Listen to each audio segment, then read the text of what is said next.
السلام علیکم ورحمۃ اللہ وبرکاتہ۔ امید ہے آپ سب خیر و عافیت سے ہوں گی اور اللہ تعالیٰ آپ سب کو اور مجھے ایمان کی بہترین حالت میں رکھے، آمین ثم آمین۔ بہت ساری کمپنیاں پاکستان میں اور پوری دنیا میں ایک مارکیٹنگ کا کام کر رہی ہیں، جس میں وہ ایک مین ایجنٹ کو ہائر کرتی ہیں اور وہ آگے اپنے سب ایجنٹس بناتا ہے، اور وہ جتنے ہوتے ہیں، وہ جتنا بھی کام کرتے ہیں، اس کا کچھ حصہ اس کے اکاؤنٹ میں آ جاتا ہے۔ بڑھ چڑھ کے بہت ساری کاسمیٹک کمپنیاں اور ڈیفرنٹ مارکیٹنگ کمپنیز یہ کام کر رہی ہیں اور وہ اس چیز کو بہت زیادہ پروموٹ کر رہی ہیں۔ آپ لوگوں نے بھی ڈیفینیٹلی یہ سنا ہوگا اس کے بارے میں۔ میرے ذہن میں خیال آ رہا تھا کہ قرآن سیکھنا اور دوسروں کو سکھانا اور ان میں یہ شوق پیدا کرنا کہ وہ آگے اور لوگوں کو سکھائیں، یہ سیم اسی طرح کا ہم اس کانسیپٹ پہ سوچ سکتے ہیں۔ وہ کمپنیز آپ کو دنیا کا فائدہ دیتی ہیں، مالی فائدہ دیتی ہیں، آپ کو فارن ٹورز کراتی ہیں، وہ آپ کو بہت سارے گفٹس دیتی ہیں، اور قرآن آپ کو آخرت کی کامیابی دیتا ہے۔ اگر آپ اس کو قرآن کے تناظر میں رکھ کر سوچتے ہیں، آپ کو جنت کی گارنٹی دیتا ہے قرآن۔ آپ کو جنت میں جو فیسلٹیز ملیں گی وہ شاید ہم لوگوں کے وہم و گمان میں بھی نہیں ہے، بہت تھوڑی تفصیل ان کی ہے قرآن میں، لیکن مکمل وہی جان سکتا ہے جو اس جگہ پر پہنچ چکا ہے۔ اور اتنی بڑی گارنٹی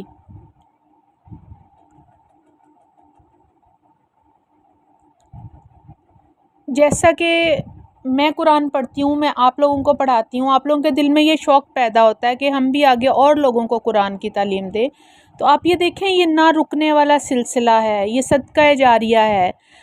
اور ہم اپنے بچوں کو پڑھاتے ہیں، وہ آگے اپنے بچوں کو تعلیم دیتے ہیں، وہ آگے اپنے بچوں کو تعلیم دیتے ہیں۔ ہماری عمر کتنی ہے؟ آج کل ایوریج ایج 70-80 سال ہے، اس سے زیادہ نہیں ہے۔ اور اگر ہم اس کمپنی کو جوائن کر لیتے ہیں اور ہم اپنی ایک چین بنانے میں کامیاب ہو جاتے ہیں تو یہ سلسلہ رکنے والا نہیں ہے، مرنے کے بعد بھی ہمیں اس کا فیض ملتا رہے گا، اس سے فائدہ حاصل کرتے رہیں گے۔ جب ساری کتابیں بند ہو جائیں گی، اعمال کا سسٹم کلوز ہو جائے گا، تب بھی ہم اس سے فائدہ اٹھا سکتے ہیں۔ اگر ہم اس کی طرف تھوڑا سا غور کریں، اس چیز کی طرف دھیان دیں، ہم خود قرآن سیکھیں، دوسروں کو سکھائیں، دوسروں میں شوق پیدا کریں، مجھے نہیں لگتا کہ یہ کوئی بہت ٹف ایک ٹاسک ہے کہ جو کہ ہمارے لیے کرنا ناممکن ہے۔ اور جب ہم ایک سے دوسرے کو، دوسرے سے تیسرے کو اور اس سے آگے چوتھے تک یہ چیز پہنچے گی تو انشاءاللہ ہر گھر میں، ہر دل میں قرآن پہنچے گا انشاءاللہ۔ یہ میرا مقصد حیات ہے اور میری کوشش ہے کہ آپ لوگ بھی میرے ساتھ اس جنت کے سفر میں شامل ہو جائیں، اور میں اس کے لیے اللہ تعالیٰ سے دعا گو ہوں کہ اللہ پاک ہم سب کو اس چیز میں، اس عمل میں، اس سوچ میں استقامت عطا فرمائیں، آمین ثم آمین۔ ویسے سوچیں کتنا نفع مند یہ بزنس ہے جو کہ ہم اپنا وقت لگا کر، اللہ سے مدد مانگ کر، اچھی نیتیں کر کے، بغیر کسی انویسٹمنٹ کے شروع کر سکتے ہیں۔ آپ کو پتہ ہے کسی بھی کمپنی کو جوائن کرنے کے لیے اس کا جو ہیڈ ہوتا ہے یا جو CEO ہوتا ہے، اس کی پرمیشن ضروری ہوتی ہے۔ اگر آپ کے یا میرے دل میں یہ خیال آتا ہے کہ ہم قرآن سیکھیں اور پھر ہم قرآن سکھائیں تو آپ خوش ہو جائیں، آپ ان خوش قسمت انسانوں میں سے ہیں جن کو اللہ تعالیٰ نے اپنے دین کے لیے چن لیا ہے، اور بلا شبہ اس سے بڑی خوش قسمتی ہو ہی نہیں سکتی کہ اللہ تعالیٰ آپ کو اپنے دین کے کام کے لیے چن لے۔ اس کے لیے ہم سب کو اس کا شکر گزار ہونا چاہیے کہ اتنے گنہگار ہونے کے باوجود اتنی عظیم ڈیوٹی پر لگا دیا ہے۔ یہ بالکل اسی طرح سے ہے کہ ہم اپنے اعمال کے حساب سے مڈل پاس بھی نہیں ہیں اور اللہ پاک ہمیں DC لگا دیتے ہیں۔ آپ امیجن کریں، حالانکہ DC اس کے سامنے کوئی حیثیت اس کی نہیں ہے، جسٹ ایک مثال آپ کو میں دے رہی ہوں۔ اللہ تعالیٰ ہم سے وہ کام لینا چاہ رہے ہیں جو اس نے اپنے حبیب صلی اللہ علیہ وسلم سے لیا تھا، اور ہمیں اس چیز کے لیے ہر طرح کی کوشش کرنی چاہیے تاکہ ہم اس موقع کو ضائع نہ کریں۔ ایسا نہ ہو کہ یہ ملی ہوئی اتنی اچھی اپرچونٹی اور ایسی جاب اور ایسی اپرچونٹی جس میں جنت کی گارنٹی ہے، جس میں دین اور دنیا دونوں کی کامیابی کی ضمانت ہے، ہم اپنی لاپرواہی اور دنیا داری کے چکروں میں پھنس کر اپنے ہاتھوں سے گوا دیں، اور چند سال بعد، پتہ نہیں شاید چند لمحوں بعد، یہ تو اللہ ہی بہتر جانتا ہے، ہم لوگ اپنی قبروں میں لیٹے ہوئے اس چیز پر افسوس کر رہے ہوں کہ کاش وہ جاب ہم نے کنٹینیو کی ہوتی، اس کو ایکسیپٹ کر لیا ہوتا تو آج ہم کتنے اچھے حالوں میں ہوتے۔ دنیا میں انسان کو سب سے عزیز اپنی اولاد، اپنے بہن بھائی اور ماں باپ ہوتے ہیں، اس میں کوئی شک نہیں، یہ قدرتی چیز ہے۔ لیکن آپ سوچیں آج سے 50 سال بعد جب آپ اور میں قبر میں لیٹے ہوئے ہوں گے تو ہمیں کیا گارنٹی ہے کہ ہماری اولاد یا ہمارے بہن بھائی یا ہمارا کوئی رشتہ دار کوئی نیک عمل کرے اور اس کو ہمارے لیے صدقہ جاریہ بنانے کی کوشش کرے۔ آج آپ خود پہ غور کریں، ہمارے کتنے پیارے دادی دادا نانا نانی دنیا سے جا چکے ہیں، اور ہم کوشش کتنوں کے لیے ان میں سے کرتے ہیں کہ ہم ان کے لیے صدقہ جاریہ کا انتظام کریں، ہم ان کے لیے صدقہ کریں۔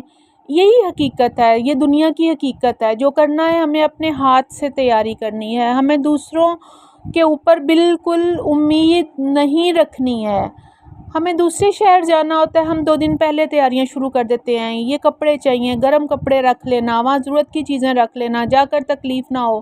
رہنا کتنا ہوتا ہے؟ چند دن، اور مرنے کے بعد کی زندگی ہے جو ہمیشہ کی زندگی ہے۔ تو وہ میری بہنوں، ہم نے اس کی تیاری کس حد تک کر لی ہے؟ کیا ہم نے اپنے پہننے کے لیے اچھے کپڑوں کا انتظام وہاں پہ کر لیا ہے؟ کیا ہم نے رہنے کے لیے گھر کا انتظام کر لیا ہے؟ کوئی پلاٹ وہاں پہ ہم نے اپنے نام کا بک کر لیا ہے؟ اور اس چیز پہ اور اس پوائنٹ پہ ہمیں سوچنے کی ضرورت ہے۔ ہم اس سلسلے میں کسی پہ بھروسہ نہیں کر سکتے۔ ہمیں چاہیے کہ ہم کسی سے کوئی امید نہ رکھیں کہ وہ ہمارے لیے کچھ کرے گا۔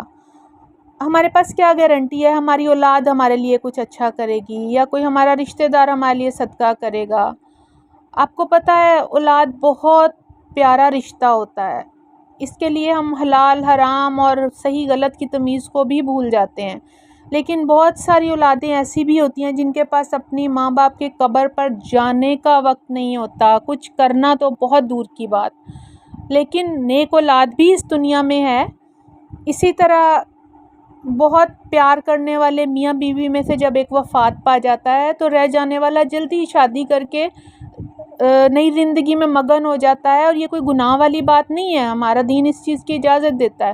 لیکن میں آپ کو یہ پوائنٹ سمجھا رہی ہوں کہ زندہ ہوتے ہوئے وہی شخص دوسرے کو کہہ رہا ہوتا ہے کہ میری زندگی کا دار و مدار صرف تم پہ ہے، تمہارے بغیر مجھے سانس تک نہیں آتی، اور چند دن نہیں گزرتے اور وہ نئے ہم سفر کو چن لیتا ہے اور اس کے ساتھ زندگی میں آگے بڑھ جاتا ہے، جو کہ کسی طور بھی غلط نہیں ہے۔